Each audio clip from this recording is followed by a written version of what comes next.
Salve, salve, educadores brilhantes! Seja bem-vindo a mais um episódio do Fala Educador Podcast. Venho apresentar os nossos patrocinadores. Grupo Curumim, uma das empresas mais respeitadas em recreação, animação e entretenimento do Brasil, com mais de 50 mil eventos e ações realizadas. Conheça também o Espaço Curumim Kids nos shoppings Iguatemi e Jardim Sul aqui em São Paulo. Vale a sua visita.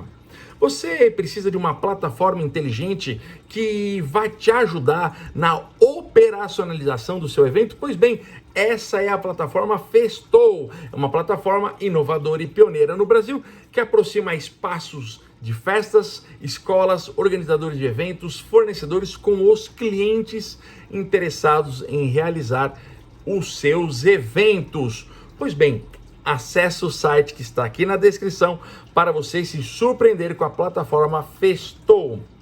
Rede Catavento, a maior rede de festas do Brasil, há mais de 25 anos fazendo as melhores festas infantis, uma das pioneiras deste grandioso mercado. A marca incorpora o seu know-how através de franquias de seu modelo de negócio. Pioneirismo, responsabilidades e diversão são as palavras-chave para este grande parceiro. Acesse o site também para ter acesso às informações da Rede Catavento. E a Editora Supimpa, os principais livros em educação, recreação e educação física do Brasil e, claro, além das brincadeiras e jogos. Todos os nossos patrocinadores permitem que esse projeto vá à frente com muita qualidade e com convidados especiais. Acessem, todos os links estão aqui na descrição do vídeo e seja bem-vindo a mais um episódio do Fala Educador Podcast.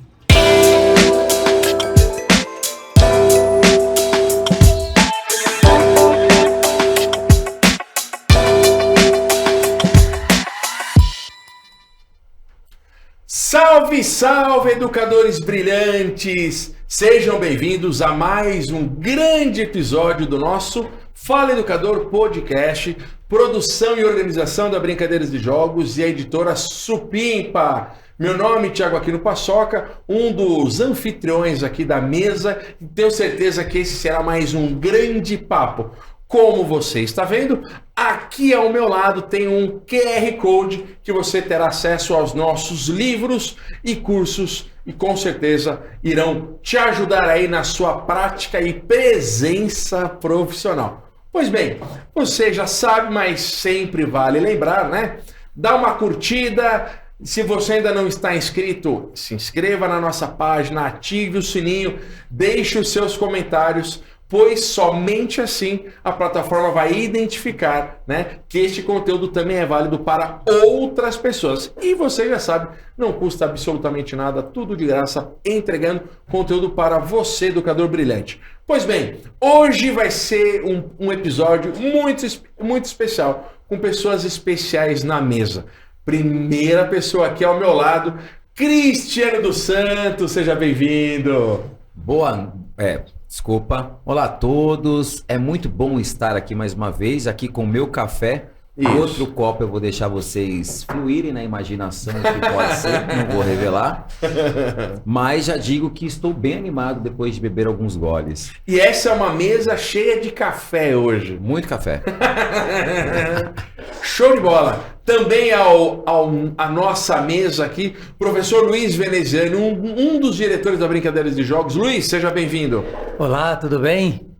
Tudo bem com todos vocês? Eu também estou aqui com o meu café e muito ansioso para esse bate-papo que vai ser maravilhoso, muito rico de informação. E ao lado do Luizão, vocês já viram aqui, ele que é um dos nossos grandes amigos, irmãos, parceiros, referência nacional e internacional. Vamos saber disso, se é verdade. Nosso amigo, professor Mário Bozzi. O meu não é café, o meu é vodka mesmo. Não tomar café nada. Mário, vodka é questão de saúde? Vodka é vida, né? É bacon, vodka e vida. Mário, seja bem-vindo. Muito obrigado, é um prazer estar com vocês. Mário, me diga, a primeira pergunta que eu queria te fazer Tu vem da área esportiva, né? Sim. E como que tu caiu no esporte? Foi desde a infância, adolescência? Foi depois da faculdade? Foi construído? Eu acho que foi construído, foi desde criança. Né? Meus pais sempre me oportunizaram estar dentro do esporte, então eu sempre estive dentro do esporte. Fiz luta desde pequeno, eu fiz esporte, eu só não fiz natação, né? Porque natação não é nem esporte, é ficar boiando lá na água. Isso é pessoal, gente. Pessoal. Depois tentei jogar futebol, mas eu era muito ruim para esse negócio, muito ruim. Tentei ser goleiro, foi pior ainda. E aí encontrei o basquete, e aí eu fiquei no basquete. E no basquete, tu saiu de casa logo cedo Pra jogar. pra jogar. Quantos anos tu saiu de casa? 12. 12 anos pra jogar basquete. Era a tentativa de mandar o filho embora, né? Não tinha WhatsApp, não tinha internet, não tinha telefone, não tinha tablet para dar pro dependia filho. da fichinha de DDD que você levava lá de vez em quando, né? Na maioria das vezes você esquecia de ligar para casa. Sim. Né? E as pessoas sobreviviam naquela época dessa forma, né? É engraçado isso. Hoje em dia, se a gente ficar meia hora sem conversar com o filho, já fica desesperado. Já fica louco, o que aconteceu com ele. E me diga uma coisa, dessa sua fase, o que o esporte te ensinou para a vida? Eu acho que a gente conversa muito sobre isso, né, professor? Eu acho que a principal lição é resiliência. Uhum.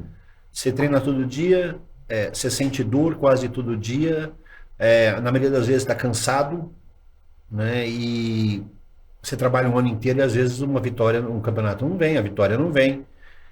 E no outro dia você está lá acordado, no mesmo horário para treinar, para jogar e eu acho que a resiliência é a grande diferença. Eu acho que o esporte, ele ensina tudo que se fala hoje, né? De ser determinado, de ter vontade, de ter a resiliência, mas ele ensina na prática. Né? Porque a gente vê aí acontecendo, olha, você precisa ser determinado. Ótimo, eu preciso ser determinado, eu tiro da onde a determinação? Né? O esporte faz isso. Ele te ensina na prática o que é ser determinado. Ele não dá muita brecha, né? Porque se você perde um jogo segunda-feira às 18 horas, mas terça às 8, Você tem que voltar a treinar. tu tá na sua rotina Tem e ele treino não dá novo. muito espaço, né? Eu acho que era um pouco sobre isso, essa assimilação do golpe, né, que o esporte traz, Mário.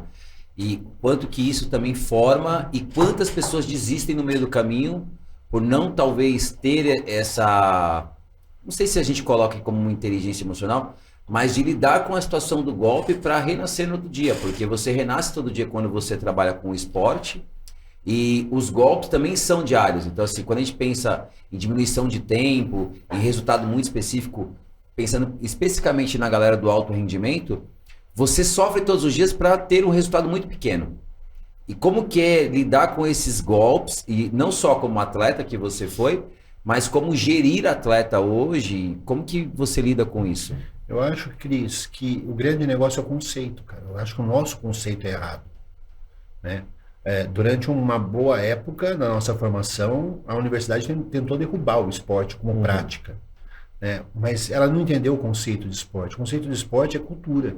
Né? Andar é fazer esporte, andar de bicicleta. Bicicleta para mim é o maior esporte que existe, né? Porque eu tô lá na performance, eu consigo pegar um cara que faz Tour de France, né? E eu consigo trabalhar de bicicleta. Eu consigo fazer transporte ativo de bicicleta. Isso é esporte.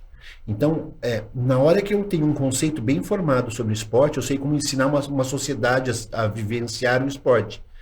Aqui, não é um erro nosso, mas é um erro de conceito. Aqui a gente tentou, através do esporte, formar atletas.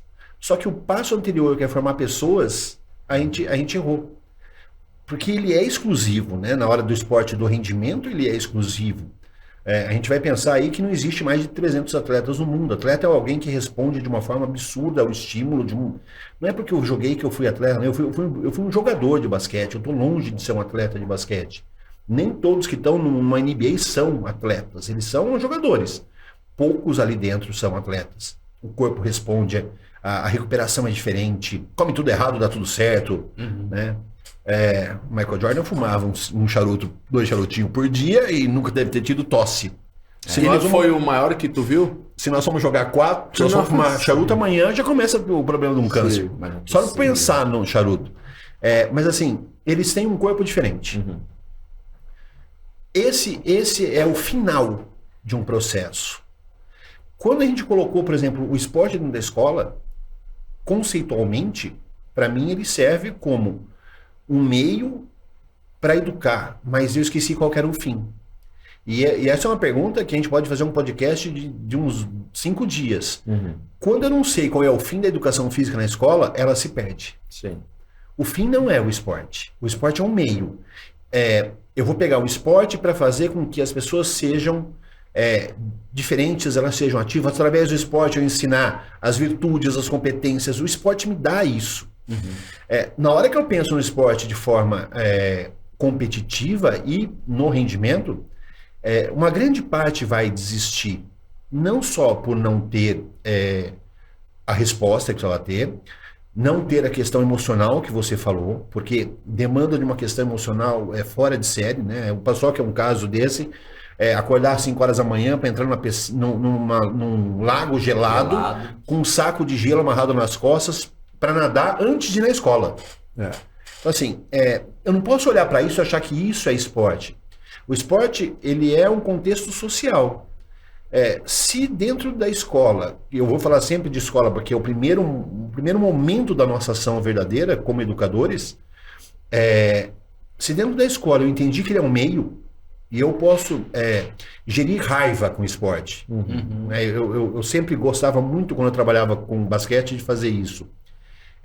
Colocar numa brincadeira, numa atividade, uma ação onde as crianças discutam ou sintam raiva de uma situação, por exemplo, um juiz que roubou, uma situação que que deu errado alguma coisa e não era justo. Porra, esse é um momento maravilhoso para sentar com elas, para discutir sobre justiça, para discutir sobre raiva, para discutir sobre emoção, porque se aquilo te abalou, daqui para frente na brincadeira você vai agir de forma diferente. Se você não entende que existe uma regra no jogo, e essa regra às vezes pode ter o roubo dentro da regra, e acontece no esporte. Se eu não sei lidar com isso, prejudica a minha vida também. Então, um momentozinho que o esporte me dá, eu ensino um monte de coisas. Quando a gente fez isso, querendo com que 50 crianças numa sala de aula tivesse rendimento, aí nós erramos feio. Então, eu posso Marão. rapidinho, Tá. porque senão eu vou perder aqui, porque você passou por várias vertentes da educação física, né? Desde a higienista até Sim. a atual. E dentro disso tudo, como que você percebe se foi de fato uma evolução ou uma desevolução? Porque eu acho que alguns conceitos em vários momentos são interessantes de ser utilizados, mas eles são deixados de canto igual política, não serve mais para nada isso daqui. E aí eu queria ouvir de você, porque eu não tive o prazer, porque o meu conhecimento é muito mais pelo que eu leio ou por ouvir falar. Mas você teve o privilégio, talvez, não sei se a palavra é privilégio, Ou a de idade. passar, porque depois de certa idade a gente não sabe mais quanto que é privilégio. E como que é chegar agora e ver esse cenário atual, onde você vê se falar muito de esporte, mas onde você vê o esporte como o maior nível de comercialização, porque hoje a gente tem no esporte, para você correr você precisa ter um tênis tal, para você pedalar você precisa ter uma bicicleta tal. Quanto que a educação física também contribui para tudo isso? E como que esse cenário mudou durante a sua vida? Tá. Eu vou falar de mim. Não idosa. Vou falar né? de mim. Eu me formei numa universidade tecnicista. Né? Era treinamento 1, treinamento 2, treinamento 23. A aula de vôlei era vôlei treinamento, como ensina a jogar a bola, como ensina as regras do jogo, como ensina o jogo, e tinha vôlei preparação. Eu não tinha vôlei... Iniciação, aprendizagem. Não, isso estava dentro do tá. treinamento, mas não tinha aquele vôlei recreativo. Sim. Não existia isso. Eu fiz uma faculdade de tecnicista. E logo que eu me formei, está começando a se discutir no Brasil inteiro o negócio da humanização, da humanização da educação física, que o esporte não é bom.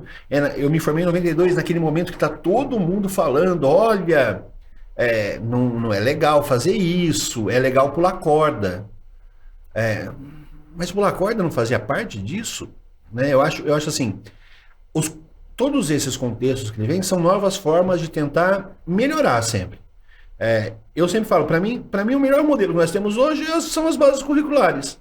Se você comparar ela aos parâmetros curriculares, é uma evolução gigantesca. Ela é boa? Ela é perfeita? Não, ela tem um monte de lacuna, ela tem um monte de problema.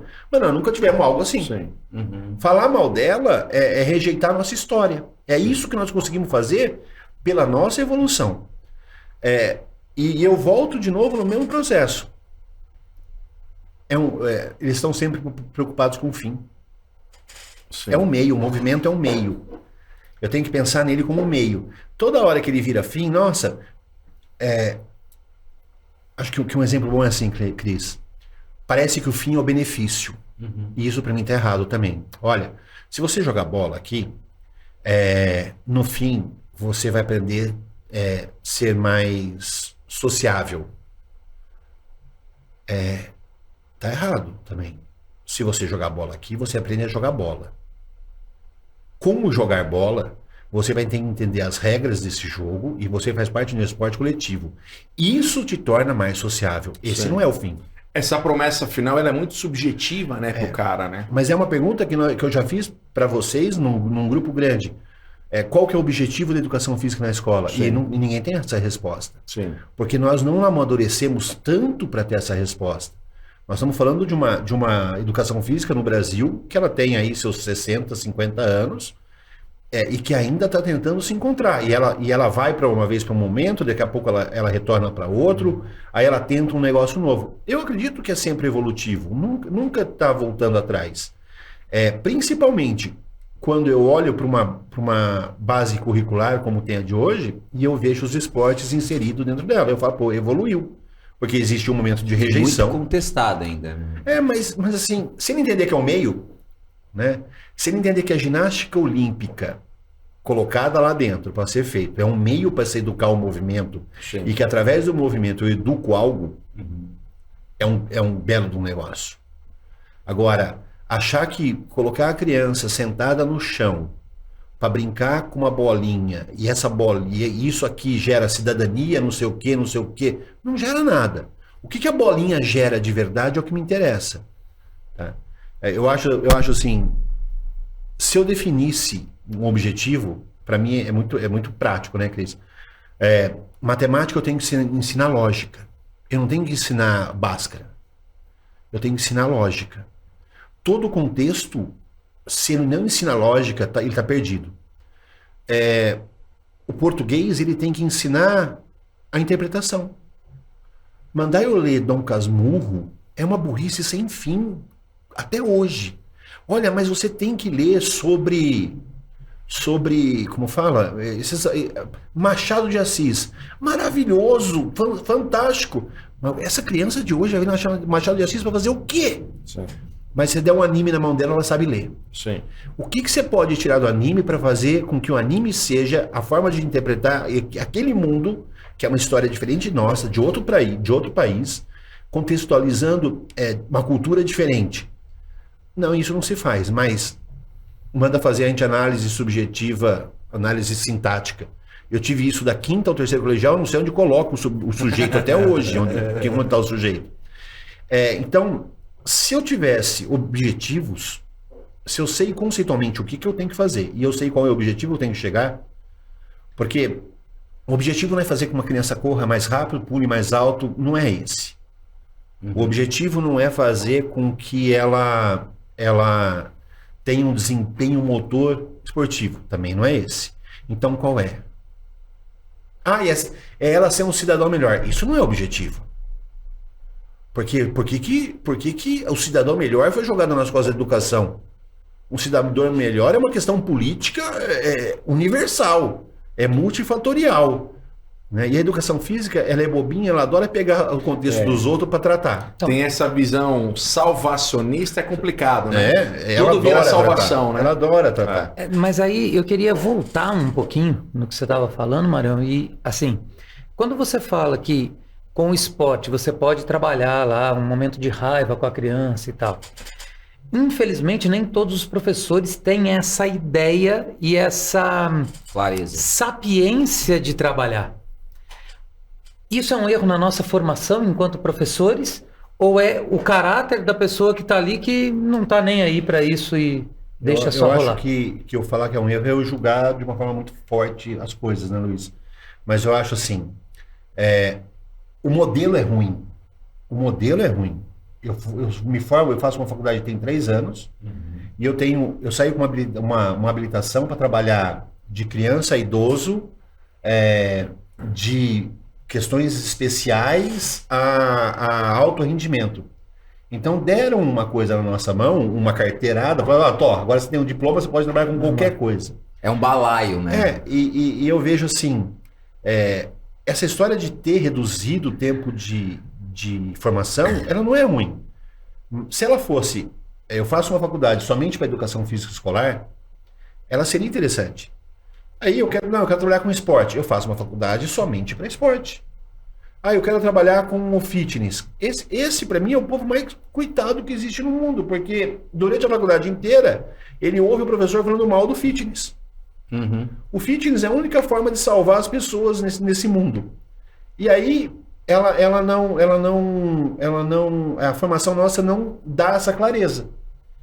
E aí acontece o seguinte: o fitness está no meio da história, é o esporte que as pessoas vão poder vivenciar na vida. A educação física escolar não conversa com fitness. Uhum. Ela acha que treinar numa academia é ruim, ela acha que fazer movimento é ruim.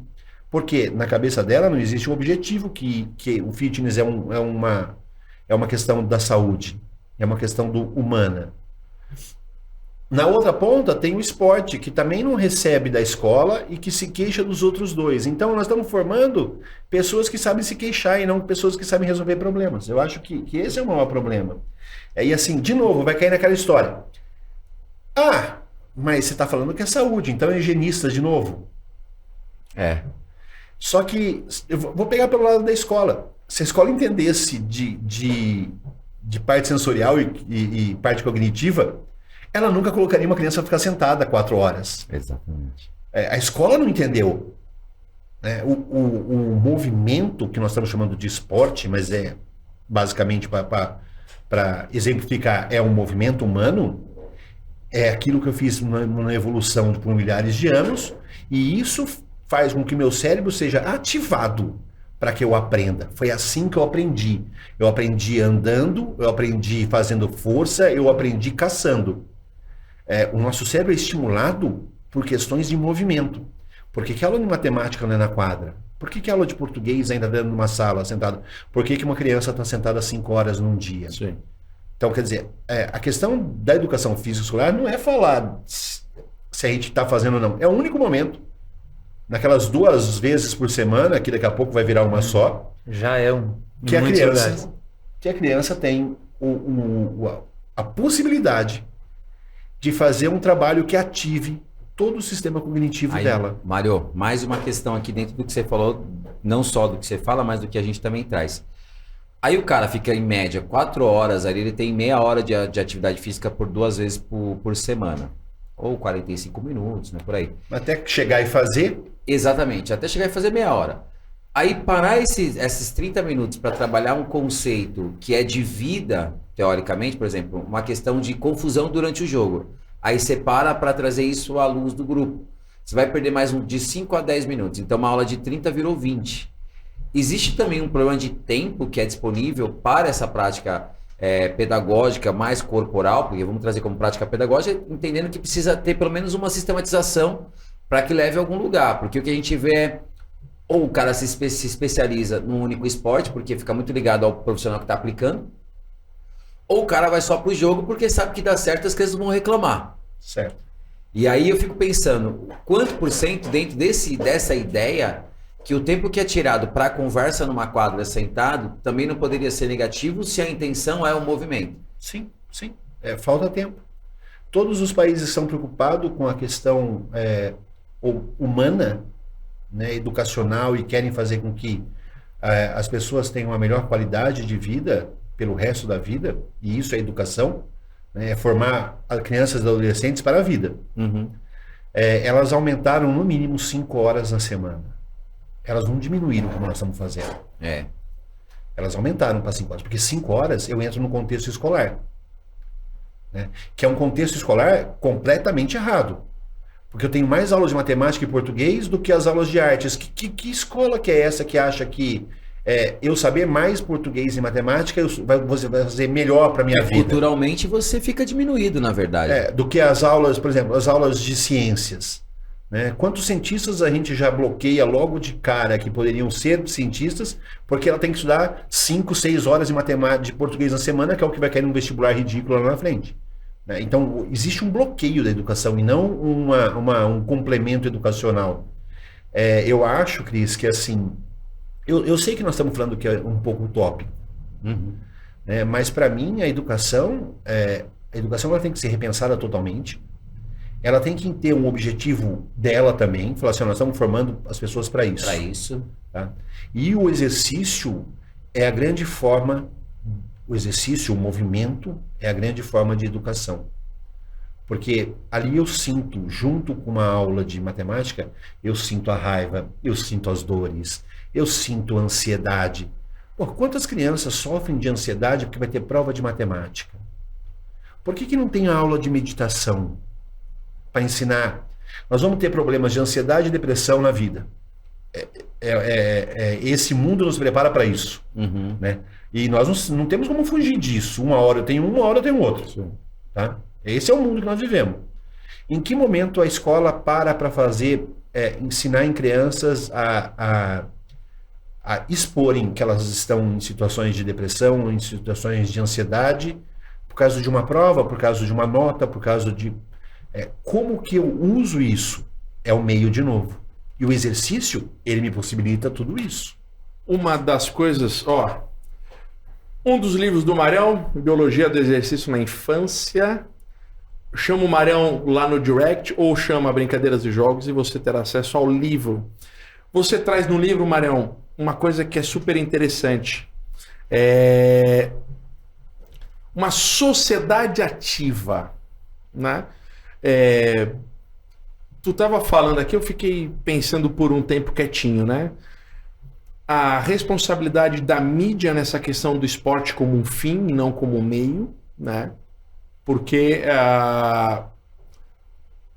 no ano, né, como a gente valoriza tanto ali uma medalha, mas a gente tem não sei quantos milhões de pessoas ativas fazendo atividade e pouco isso aparece, né? Então, assim, penso nessa responsabilidade da mídia. E aí você falando me conectou muito com o seu livro sobre a sociedade ativa.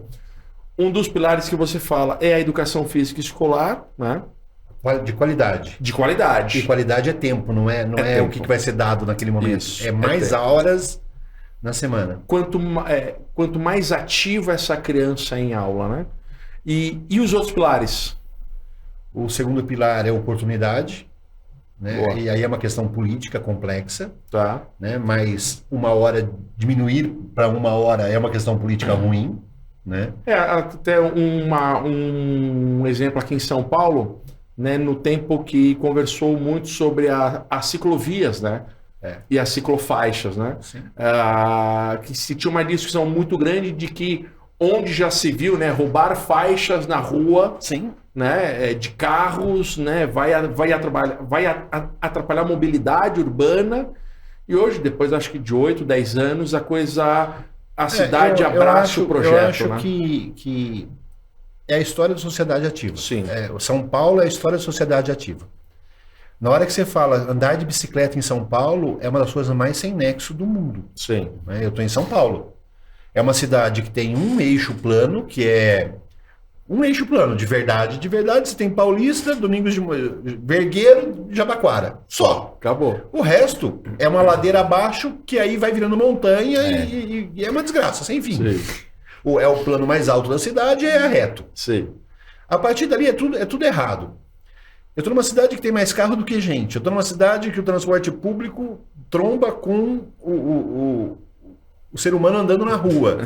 E eu tenho a moto no meio disso. E aí eu falo, não, eu vou fazer uma ciclovia, que é um negócio interessante. Sim. Né? Você ter no meio de canteiros, entre avenidas, no meio, espaços transformado em espaços ativos. Esse é um primeiro grande jogo da sociedade ativa. É aumentar o transporte ativo. Né? O transporte ativo ele é um negócio tão importante que todos nós aqui, nós fomos a pé para a escola. Você foi de ônibus algum dia para a escola? Não. Mamãe levou? Não. Não, porque você estudava perto da sua casa e tinha que se virar para ir também. E sua família tinha que trabalhar. Não tinha esse contexto que tem hoje. Mas era um outro momento. Ah, mas isso se perdeu. Se perdeu por quê? Não existiu nenhuma política para transformar esse transporte ativo efetivo. Aí os caras constroem uma ciclovia, que é um negócio interessante. No meio disso, eles constroem uma ciclofaixa. Eu fui um dos caras que mais brigou contra a ciclofaixa. Que é R$4.000 o metro quadrado de tinta.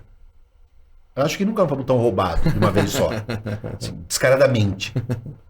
Mas, olha que coisa, é insano isso. Eles nunca pensaram que isso poderia fazer com que São Paulo fosse uma cidade ativa. De domingo nós temos um banco primeiro e agora uma empresa de transporte, né? Sim. Que patrocina essas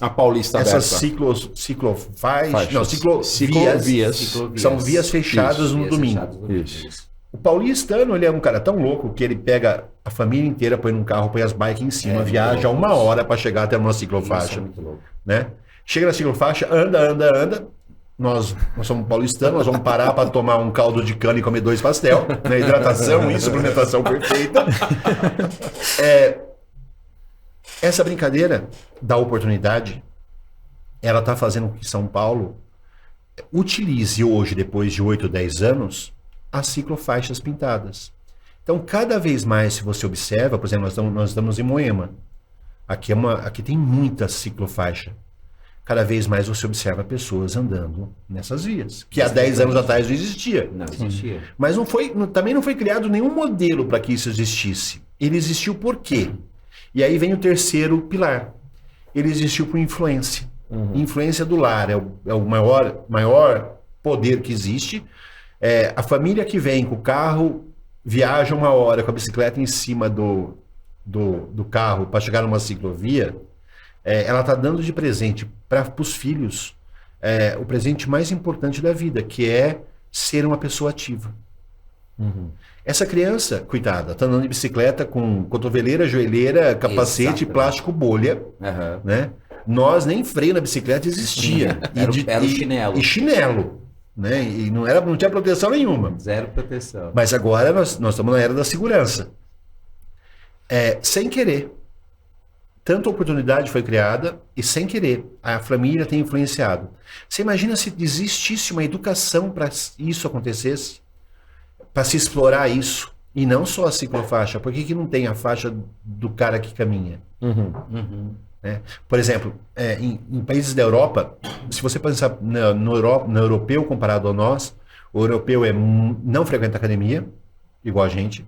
Ele consome mais álcool e usa muito mais cigarro do que nós. Né? O cigarro ainda é liberado dentro do ambiente fechado que ele vive. E eles têm maior qualidade de vida do que a gente. Só que se você olhar para um europeu, ele anda a pé. E existem provas que fazem muito na Europa, a tal da caminhada nórdica, que é a trilha, mas existem provas gigantescas, assim, de patrocínio, de evento, de caminhada. E aí é o esporte levado a todo nível. Existe a prova... E não excludente também. Não, existe a prova do cara que vai competir para vencer? Existe. Existe a prova das pessoas que vão lá para competir porque querem competir, né? A competição dela com ela mesma, ela se sentindo parte de um processo. Uma das perguntas que você fez, que eu acabei não respondendo, era a comercialização desse processo todo. Eu não acho ruim, porque o cara quer se sentir parte, pertencendo a algo. O pertencer a algo andando é comprar um tênis. Se ele compra um tênis, e eu vejo muito pertencer a algo, o quanto ele investe naquele algo.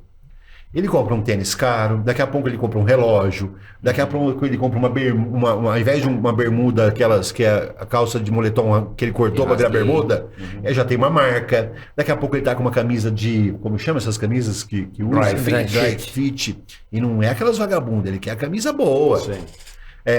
Quanto mais ele investe nisso... A tribo leva ele também para isso, né? Mas isso é sensação de pertencimento. Sim. Isso faz parte de uma sociedade ativa. Boa. O ciclismo é a mesma coisa. Ele é caro. É caro. Caríssimo o ciclismo. Né? No meio de uma pandemia, o que mais se vendeu foi bicicleta. Sim. As lojas de bicicleta... Eu comprei 2. As lojas de bicicleta não conseguiam entregar uma bicicleta. Porque tanta gente que procurou bicicleta. Pô, você imagina se existisse fomento da nossa parte como educador, existe um fomento político para que isso acontecesse, existe um fomento para uma sociedade ativa. Como que esse impacto pequeno ia mudar uma sociedade? Nós sairíamos do número eterno de 4% das pessoas ativas com orientação no Brasil. Agora eu tenho uma pergunta que não está muito ligada a isso, mas está ligada à sua fala sempre, que é essa questão da hipersegurança que hoje a gente tem. Quanto que isso também, por exemplo, minha filha vai andar de patins, e algumas pessoas, você é louco, ela não está de capacete. Quando ela precisou colocar a joelheira, a cotoveleira, ela não conseguia andar. Ela falou, pai, eu não consigo andar com isso aqui me incomoda. O capacete a gente mantém, mas essas outras coisas faziam com que ela não quisesse andar, porque prende a articulação de certa forma, e ela faz algumas brincadeiras e tal.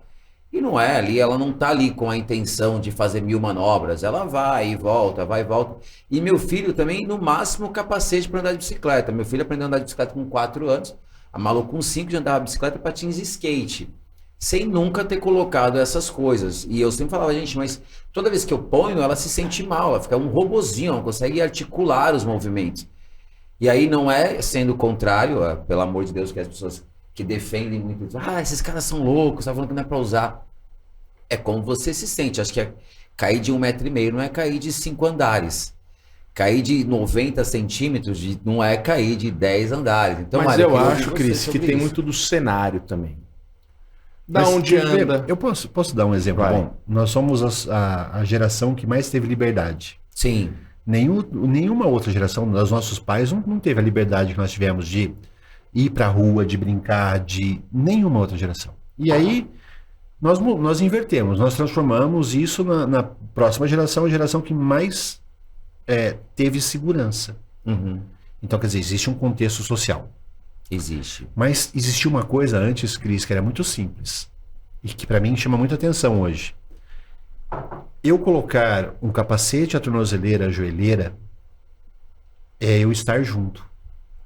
Meu pai deu liberdade, mas nunca esteve junto comigo. Então, é uma mudança maravilhosa em outros aspectos, porque a influência do lar, que eu falei que é importante, é influência de verdade. Nosso pai, no máximo, deu uma bola. Sim. Quando não tinha dinheiro para dar bola, ele deu a liberdade para ir jogar bola. Uhum. Tá? E com uma questão prática maravilhosa. Se voltar machucado, apanha.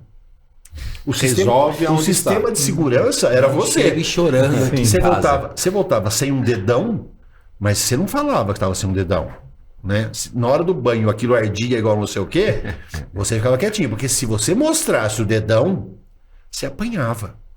Né? Então, o modelo daquela geração foi esse. Ele deu a liberdade, mas ele deu o sistema de segurança. Falou, se você quebrar um braço, você apanha. Eu acho que eu nunca caí da bicicleta. O seu sistema nervoso aqui tá extremamente nervoso, né? Tipo, não posso cair. É a questão de atravessar a rua. Né? Atravessar a rua. Né? Porra, seu pai teve que dar a mão alguma vez para você atravessar a rua? Ele falou, olha para os dois lados. Porque se você for atropelado, eu te mato. Era sensacional o sistema de segurança. Hoje em dia eu não solto a mão da criança. E eu quero que ela tem autonomia. Ela olhe para os lados. Cara, mas sua mão tá dada. Atravesse com ela. Eu acho que é isso que nós estamos fazendo com as crianças. O colocar o equipamento de proteção, ele também nos deu a necessidade de estar próximo. Então, nós também estamos sendo essa nova geração que está influenciando de maneira próxima o filho. Na hora que a gente sai por exemplo, num domingão, para ir num parque Ibirapuera em São Paulo, que é uma outra loucura, né? A maioria das pessoas viajam meia hora para chegar no Ibirapuera. Porque já não vieram a pé. Já matavam um tempão andando. Né? Vem, bate a mão e volta, porque já deu tempo. Já deu tempo. Mas, você vai ver, foi o pai que levou de carro. Foi a mãe que foi junto. Eles montaram um kit lá para fazer um piquenique. Isso nós não tivemos, Cris. Tem todo um contexto. Nós não tivemos, nós não vivenciamos Você isso. sabe, Mário, que é interessante que eu acho que eu nunca ouvi, eu acho que eu converso bastante, ninguém trazendo por essa ótica. Esse olhar do quanto essas questões de proteção aproximaram também uma família, ainda mais porque os nossos pais eram pais com mais tempo, né? Minha mãe, ela ficava em casa, o meu pai, ele trabalhava de segunda a sexta, então fim de semana ele estava em casa. Então, sempre tinha um adulto que estava ali... Não tinha essa confusão temporal que nós temos que hoje. A gente tem hoje, Sim, de trabalho e lazer. E aí é verdade, porque quando a família... Primeiro que sai menos, Sim. mas quando sai, existe toda uma preparação. É um evento. É um evento. E aí eu vou trazer aqui para a mesa, eu gosto um pouco dele, o Luiz Felipe Pondeg, ele fala, Deus me livre de ser feliz, é um texto dele que eu gosto muito, até indiquei para o Mário uma vez. Fala, a gente vai para o Ibirapuera, por exemplo, você demora 15 minutos para entrar com o seu carro. Aí você tem que pagar para ficar lá dentro, que outra hora isso não era cobrado. E aí você demora ainda mais uns 10 para encontrar um lugar para estacionar seu carro, mesmo pagando. Aí você desce, você vai ter aquela quantidade de pessoas absurda, não vai conseguir sentar em lugar nenhum. Sim. Você fica estressado, volta para casa sem ter aproveitado o dia com raiva. Mas o seu filho ficou feliz. Sim. E aí, não sei se ficou claro o que eu quero dizer aqui. Mas o quanto que tudo isso, eu lembro que todas as vezes que eu saio com os meus 2 filhos, e a gente tem esse prazer de brigar muito, eu falo que a gente é muito amigo de quem a gente briga, né? E aqui a gente tem uma clareza, Paçoca e Mário. Diariamente. Falaremos isso daqui a pouco. Que tem esse... Eu acho que eu sou uma pessoa muito de não brigar, né? Eu entre a briga e a não briga, eu prefiro não brigar, ficar quieto. Eu também. Não, é uma mentira, né? Cris, posso fazer um pulo? Vai, é bom pular. Temos... Por que a gente tem a matriosca aqui? Eu queria saber disso. Isso, porque assim, ó... o Marião hoje, matriosca. Além de estar muito ligado à parte do esporte infância, né? Ele é hoje uma das grandes referências do Brasil em avaliação física. Sim. Né? Tem a empresa, tem os seus cursos, tem os seus treinamentos. Da onde... A minha primeira pergunta foi por que o esporte? Tá. E agora como tu foi cair na avaliação física e por que olhar a avaliação física dessa forma diferente como tu olha? Um bom professor. Entendi. Que a gente cai no mesmo contexto. Se você tiver na educação um cara bom, ele impacta a sua vida. Foi a mesma coisa. Na faculdade eu tive um professor que era muito bom de avaliação. E aquilo começou a me chamar a atenção. E aonde eu fui, eu levava comigo o negócio de avaliação e aí foi se tornando um negócio enraizado. Estou aqui, eu quero avaliar. Um negócio enraizado, mas que ele se move de uma forma assustadora. Né? Por exemplo, entender o que uma mãe, um pai e um filho estão fazendo em Ibirapuera brigando para estar lá andando de bicicleta, de rodinha, que podia ser dentro de bicicleta de rodinha, podia ser no quintal de casa. E num sol de 40 Não consegue andar direito, dá 2 passos, cansa. Atravessaram a cidade, sentaram lá, vão fazer uma voltinha assim pequenininha, já cansou, porque é uma criança. Por que a gente não está avaliando essa questão social? Então eu venho de uma avaliação esportiva, enraizada, de tentar entender a capacidade, o que gerou, o que aumentou, o que mudou. E aí, quando eu tenho um processo muito definido de rompimento, existe um momento na minha vida que eu falei, isso aqui tudo que eu estou fazendo está errado, porque eu medi gordura de uma pessoa para falar que ela está gorda, ela sabia antes de vir. Uhum. Eu olhar para uma pessoa e falar assim, olha, você é encurtada segundo não sei quem. Por que eu não perguntei se é encurtada? Ela fala, sou. Eu falo, tá avaliado. Pronto. Já sei que ela é encurtada. E eu entendi que eu estava fazendo tudo isso errado e eu passo para um momento de rompimento. E nesse rompimento, o Paçoca está junto. Com essa visão que a gente briga da questão da dele ter uma visão sobre a criança, eu tenho uma visão completamente, né? Tanto é que para mim o livro mais legal que nós já escrevemos foi o Olhar sobre o Corpo. Né? Maravilhoso. De pegar uma brincadeira, ele fazer o contexto, sei lá que contexto que é aquele, e eu fazer o contexto biológico, né? Então assim, como uma mesma brincadeira eu tenho uma visão completamente diferente da visão dele. Posso fazer Posso dar um presente pra galera? Pode. Tá, então é o seguinte, eu não sei se você está vendo esse episódio na estreia ou depois. Então vá no nosso Instagram da Brincadeiras e Jogos, você vai localizar o banner do episódio, da divulgação. Deixa o seu comentário lá, o que você achou, que a gente te envia esse livro em PDF para você. De presente. De presente. Fechado. Esse é um livro, porque assim, ó, o Mário tem essa linha biológica esportiva e a minha linha ela é mais lúdico-pedagógica. E aí nós sentávamos e as nossas brigas demoraram horas e a coisa era, não, mas você está olhando diferente do meu, e até que nós sentamos a Boas Pizzas e Vinhos, somente assim, e montamos um livro. Tem as duas partes teóricas e aí tem 50 atividades que tem a descrição da atividade no centro da página. De um lado tem a minha visão sobre aquela atividade. Visão ruim. Não, a minha é sempre muito mais ponderada. E do outro lado da página tem a visão do Mário sobre a mesma atividade. Então você tem 2 olhares sobre a mesma atividade. E isso foi incrível, maravilhoso. Posso ir além? Mas deixa eu terminar só a avaliação. Tá, vai. Eu acho que o Paçoca tá igual os apresentadores, né, Mário? O Jô Soares, o Faustão agora, ele tá. Do tamanho do Faustão também.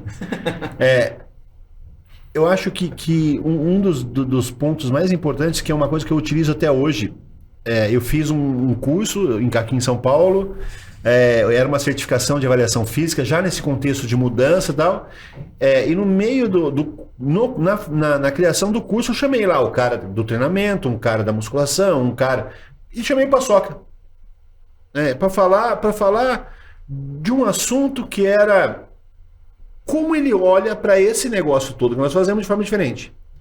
E ele teve naquele momento uma sacada que para mim define muito o que eu quero fazer. A gente estava numa sala dentro de uma academia, e era um domingo e tinha uma pessoa correndo numa esteira. Essa pessoa ficou durante 1 hora correndo na esteira. Nenhum professor passou do lado dela. Porque deve ser um aluno que já treina há muito tempo, que está lá há muito tempo e fica na esteira. Nenhum professor foi perguntar para ela como ela estava. E o Paçoca pegou essa situação e ele transformou isso numa avaliação. Você imagina se o professor tem a sensibilidade de passar do lado desse aluno e falar: por que você está aqui? É quase meio-dia, num domingo de manhã. Você podia estar no parque, um domingo de sol. Por que você veio aqui na nossa academia fazer esteira? O que você quer? Né? Você fez o quê? Você matou a família inteira e veio correr para relaxar? Qual que é a maluquice dessa pessoa? Por que ela optou em vir até mim ao invés de fazer uma atividade ao ar livre? E eu não aproveito esse momento porque eu fui educado, eu fui formado a falar se era melhor fazer 3 de 10 ou 4 de 12. Enquanto a gente estiver nessa discussão, se é melhor alongar antes ou depois, a gente não dá um passo à frente. Então, o olhar sobre o corpo, essa interação que a gente tenta fazer de buscar conhecimentos, de sair dessa minha área, que é o treinamento, e ir na recreação para ver o que eu consigo coletar lá dentro, trazer para cá, ela me dá a oportunidade de romper com um processo que estava amarrado. E aí é legal, né? Porque por que ouvir alguém que não é da sua área? Sim. Porque você, dentro do alto rendimento, dentro do fitness, que é muito claro que você atua, dentro da formação de atleta, ouvir um cara que trabalha com infância, não só com infância, mas essencialmente com infância, com o lúdico e com um olhar muito social, porque é um olhar do Paçoca que veja um pouco daquilo que é formação pessoal dele também. Sim. Esse olhar muito social. Aí, Mário, vem uma pergunta. O quanto teu pai, que é alguém que você tem uma grande referência, te fez essa pessoa que você é hoje, com esse olhar não só específico, mas o olhar também de prestar atenção em quem está do seu lado e conseguir utilizar o que é bom, porque a gente sabe que todo mundo tem coisas que são interessantes pra gente e que não são. O quanto que tem essa influência do teu contexto social não sei se eu te atropelei, não sei se eu te atropelei, do Atropelou. teu pai, da tua família. Sim. Pra você ser essa pessoa que, apesar de trazer, e é muito. O Mário, pra quem não conhece, é um homem das cavernas, assim, na essência. Mas que tem um ouvido sensível para aquilo que de fato é interessante. Queria só pensar um pouco sobre isso. Eu acho que assim, meu pai, ele foi diretor de escola, diretor de ensino, essas coisas, e ele sempre estava nas escolas, aquelas escolas de bairro que onde põe tudo o resto, né, não dá dando certo, e eu tô falando da década de 80 e 90, que você separava muito fácil as escolas, né? Nós estudamos em escola assim, que a turma A era um nível, a turma B era... exatamente. O nível social estava na turma A, a turma C já era um nível social pior, era bem desenhado. Bem classificatório. Né? Quanto mais burrinho, mais perto do Z você tava. Graças a Deus eu só cheguei até o C. É porque não tinha muita gente na escola. Só tinha até D. Mas essa era a escola. E meu pai, ele sempre muito, muito bravo, mas eu vi ele formando pessoas a vida inteira. Eu vou para casa, eu sou de Descalvado, eu vou para casa, as pessoas não perguntam de mim, elas perguntam do meu pai. É lógico que isso influencia. É lógico que isso influencia. Mas eu também vou buscar isso nas outras pessoas. Então, isso que eu vi lá dentro, a influência do lar, faz com que eu mesmo tendo um olhar de tirar o sangue das pessoas, de querer o alto rendimento, de querer a performance, de como enxergar o social, né? De como fazer com que um atleta de alto rendimento consiga ter uma vida familiar boa. Porque se ele tiver uma vida familiar boa, ele rende mais no esporte. Então hoje, essa educação física, ela possibilita que eu consiga pensar no alto rendimento, mas me preocupar com a pessoa. Tá? Isso vem de casa. Isso vem de casa. A sua mente nos impressiona. Aí eu queria fazer um contexto aqui. Eu lembro que em 2009 nós estávamos juntos num congresso, devia ter umas 600 pessoas. E naquela época a avaliação física das academias era uma pessoa com um jaleco branco, com uma fitinha, com adipômetro E estetoscópio no pescoço. e estetoscópio no pescoço. Tenho certeza que você já viu ou ainda vê esse cenário. Ainda. E eu tô falando isso há 13 anos, 14 anos atrás. Tu olhava e falava assim, ó, isso, a gente precisa romper com isso. Sim. Então, há 15 anos, 14 anos atrás, tu falava uma coisa que hoje é uma realidade. Como que você consegue organizar os seus pensamentos na coisa rompimento e futuro? O que tu consegue, como que funciona isso internamente e como que você lidar com essa coisa de romper e dizer a todos, olha, acho que nós estamos indo por um caminho errado. Eu acho que é inquietação, né? Inquietação. Inquietação. Se está dando certo hoje, não quer dizer que isso vai funcionar para daqui a pouco. Se eu acredito que o que eu sei hoje...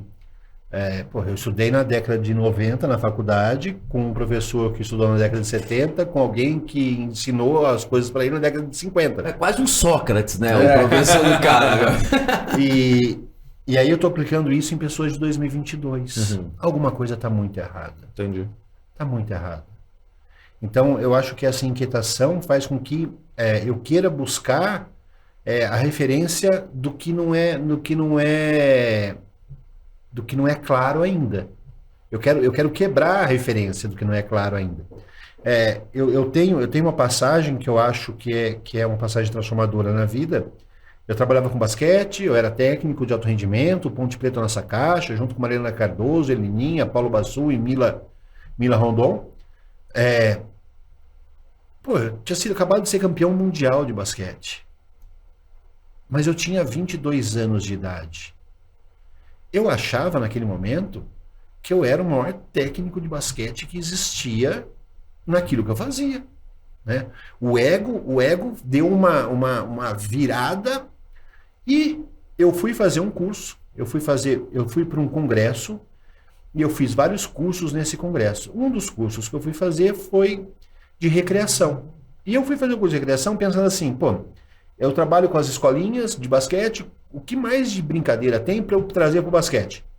Eu falei, vou lá, fico vendo, dou uma copiada, põe uma bola de basquete no meio e vou embora com ela, vai ser isso. Porque curso de recreação não dá, né, para assistir. Não fala isso. Não dá. Você tá falando com 3 professores. Eu tô falando com a minha cabeça de 90. Sim. E aí tinha lá curso com a professora Raquel Mesquita. Eu falei, Grande. tinha Grande. ela, na hora que eu li o curso me interessou, e o outro curso era do Vini. Tá. Mas Grande.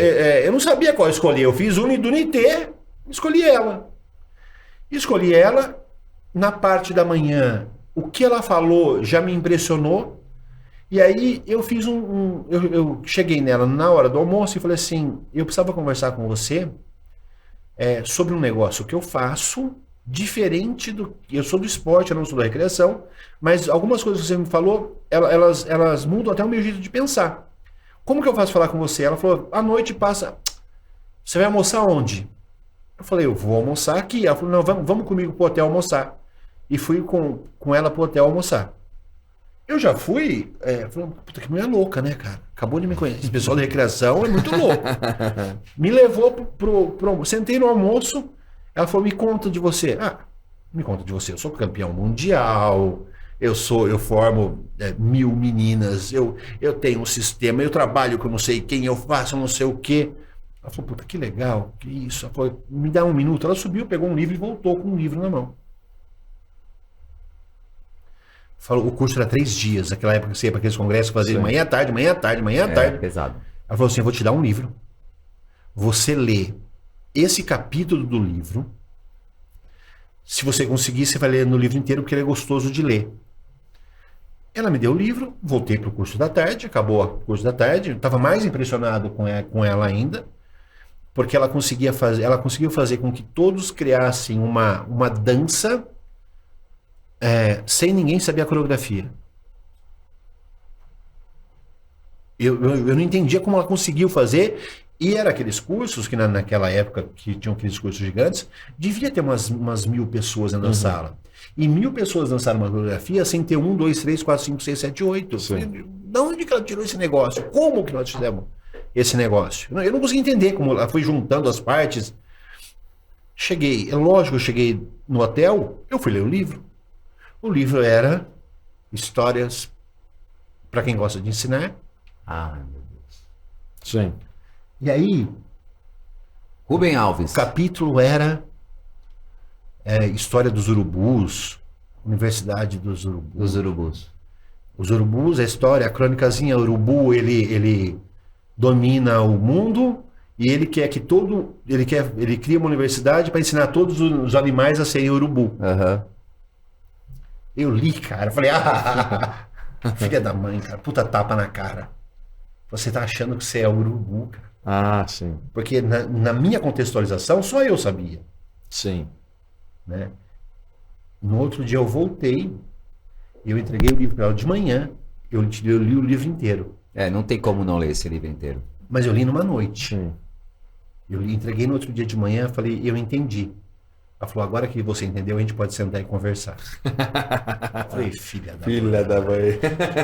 E ela pegou uma coisa, Cris, que pra mim é fundamental com uma criança hoje. Ela falou, Mário, eu vou fazer com isso aqui, ó.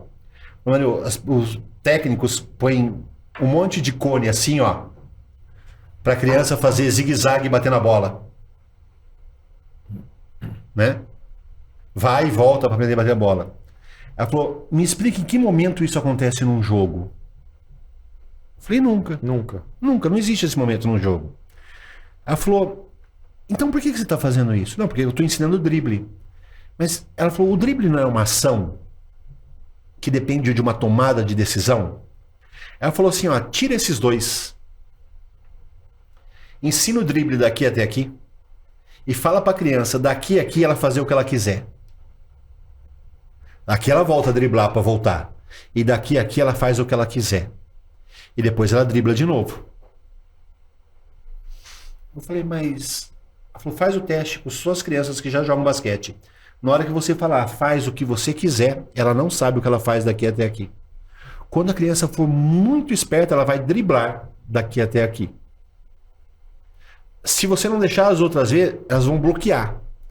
Porque você está ensinando uma coisa que não acontece. E o que acontece é, toma uma decisão rápida.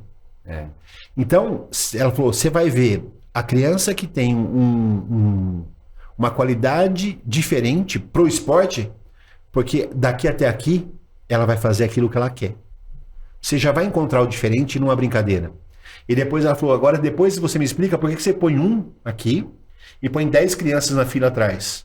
Porque sobraram 2 cones. Monta agora esse aqui mais uma com trilha 2 ali. assim, só que daqui até aqui sem fazer nada e de lá para lá sem fazer nada, o que ela quiser, e só dribla nesse espaço.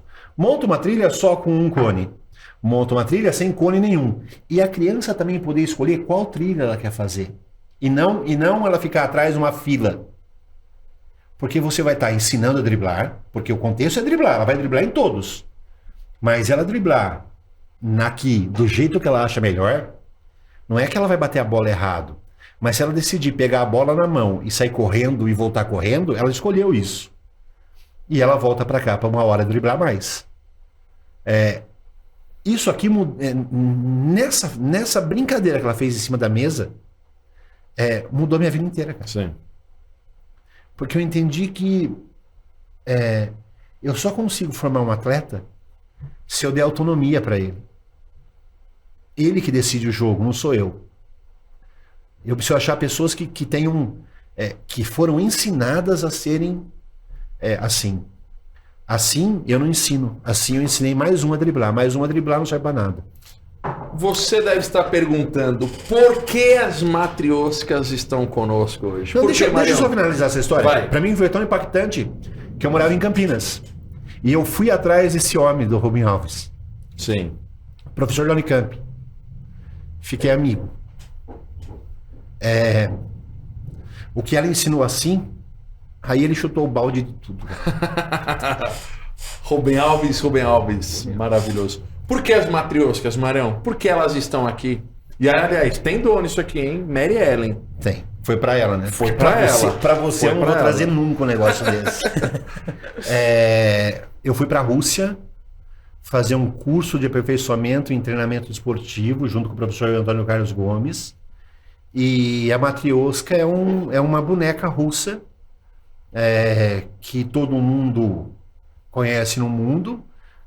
Cada uma, elas se encaixam, né, uma dentro da outra e tal, e ela é usada da forma correta, é usada para você colocar dentro de cada uma delas aquilo que você deseja que não falte na sua família. Ah, que legal. Show. Normalmente não é não tá para colocar num cenário de exposição, Sim, é para colocar na cozinha. sim.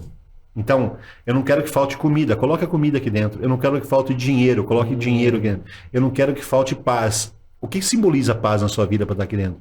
Para você sempre passar por isso e olhar e falar assim, pô, não pode faltar isso na minha casa. Boa. E temos pouco tempo, mas algumas curiosidades que tu viu na Rússia lá com relação a esporte, atividade física, criança. A gente fez faculdade de educação física e a gente ouviu falar de um senhor que chama Matviev. Todos nós ouvimos falar de um senhor que chama Matviev, que criou uma periodização, que essa periodização ela alinha um modelo de treinamento, ele criou o sistema, na verdade, e ele usa um modelo dentro desse sistema, que é a periodização feita para atletas de corrida. Depois disso vieram vários outros e fizeram várias outras adaptações, criaram modelos para treinamento de força, para esporte coletivo e tudo isso. Esse homem não é lembrado por causa disso lá. Ele é lembrado porque ele criou uma cultura física. Show. É essa a grande diferença. A China, na hora que resolveu fazer a Olimpíada em 2008, eles ficaram sabendo em 2000 que ia ter a Olimpíada.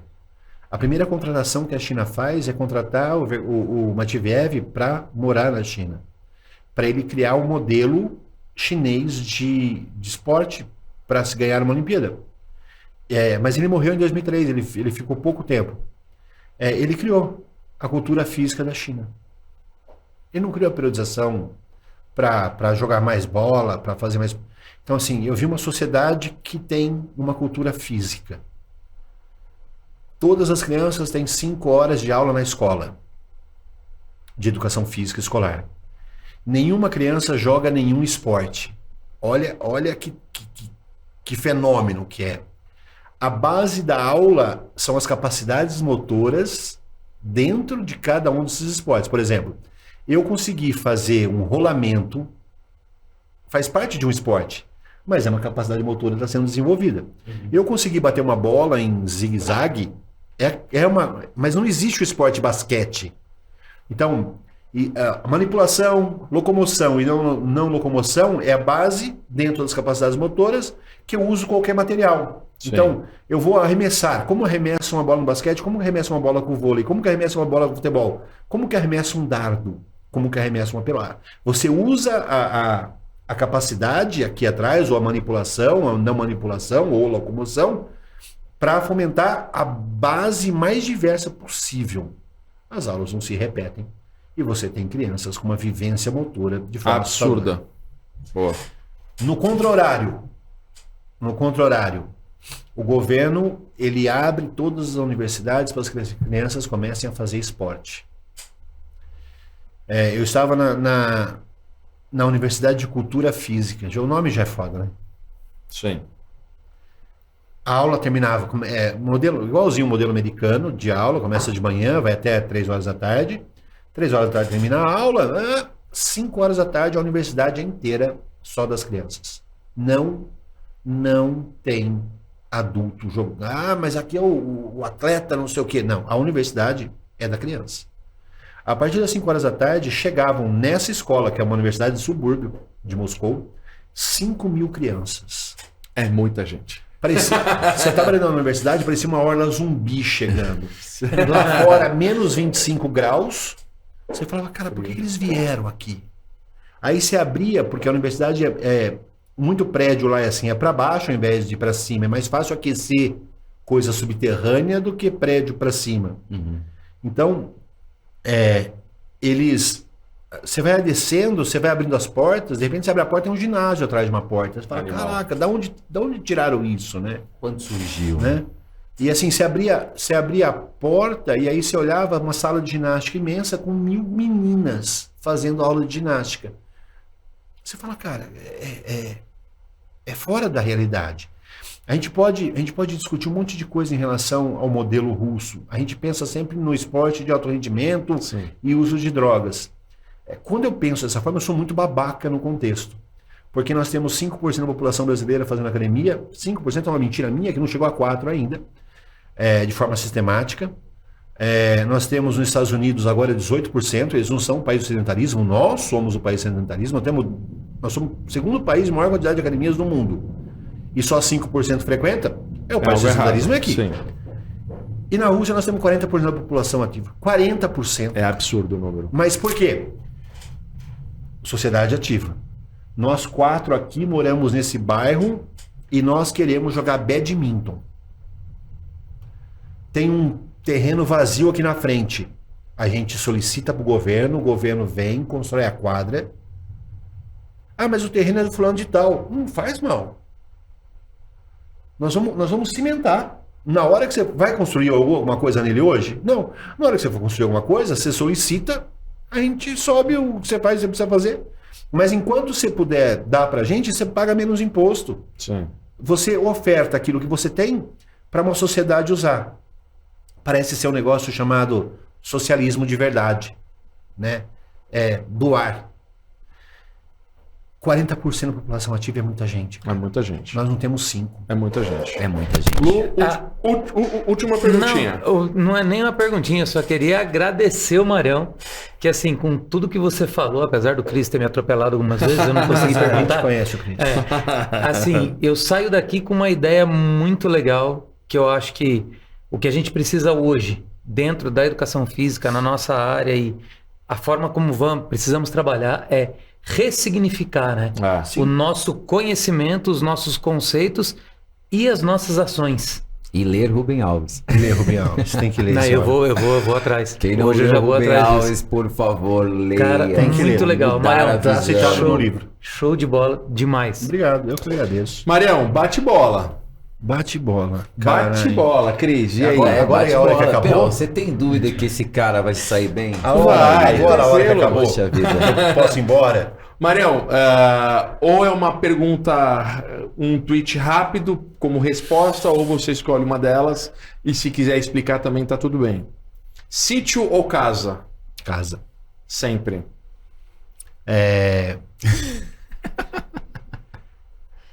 O sítio pode ser a minha casa, Sim, boa. né? Boa. Mas eu não posso achar que as pessoas... Eu tive uma discussão grande com o Cris sobre isso. Né? A gente tem um negócio de falar assim, olha, abrace a natureza, né? Como é bom estar em contato com a praia, com o mar, com a areia faz bem para os pés. Eu moro em São Paulo. A maioria das pessoas, elas não tem essa possibilidade. Na hora que eu falo que abraçar uma árvore é importante, eu tô excluindo as pessoas disso. Uhum. E o pior, se ela achar que é importante, ela se sente insatisfeita de não conseguir abraçar uma árvore. É igual ela olhar para o lado e falar assim, nossa, o cara milionário tem um carrão e eu precisava ter um carrão. Você não precisa ter um carrão. Né? A forma que te locomove dá condição para sua família, porra, seja feliz por causa disso. Uhum. Mas o sítio pode ser minha casa, por isso casa. Boa. Esporte de alto rendimento ou esporte educacional? Alto rendimento. Tá. Algum motivo? Não, é o que eu faço, né, Sim. cara?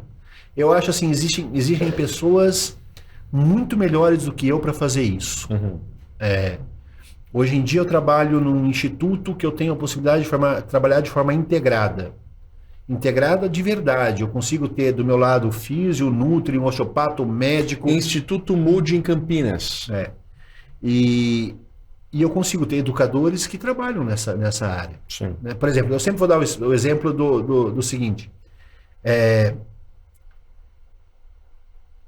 Existem diversas formas de trabalhar o esporte. A forma que mais me chama atenção é o esporte especial. Eu não sei trabalhar. Eu não sei dar um treino. Sim. Né? Eu entendo de qualidade física, eu entendo.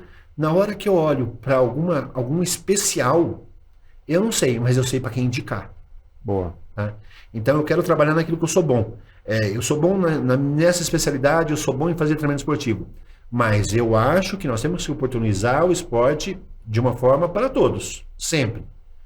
Mas se eu entender o conceito, você já entendeu o que eu quis responder. Esporte é uma ação de movimento. Tecnologia ou caderninho? Tecnologia. Tecnologia. Eu acho que a gente nunca pode parar no tempo. Boa. Né? Eu vou sempre dar um exemplo que o que me chama atenção não é o que o povo que mora na Índia faz, que ainda tem um rio sagrado, que ainda tem ora para um deus que é um elefante, acredita que a vaca é sagrada. Tudo bem, esse é o contexto que eles vivem, mas isso não me chama atenção. Me chama atenção eu olhar para um país do norte, igual os nórdicos lá, Finlândia. Há 100 anos eles eram vikings. Eles comiam as crianças. Comiam no churrasco. O que acontece com essa civilização que ela decide virar a chave, esquecer quem ela era e se tornar o Noruega, Finlândia... Potências. Potência, mas a potência assim, que cuida de educação, que cuida de pessoas, que educa pessoas. Referências. Por que eles mudaram e de que forma? Eu não tenho esse traço histórico, né? E as pessoas acham lindo, falam, nossa, olha, cultura. Cultura para mim é o que nós vivemos hoje, não algo que ficou lá para trás. Eu não gosto do que ficou para trás. Mas a tecnologia me dá essa oportunidade. Eu consigo ver o Museu do Louvre sem entrar fila. Já é um grande negócio. Isso é maravilhoso. Duas perguntas pessoais e uma, o Cris foi muito pontual. Maldade. O que você aprendeu com seus pais? Tudo.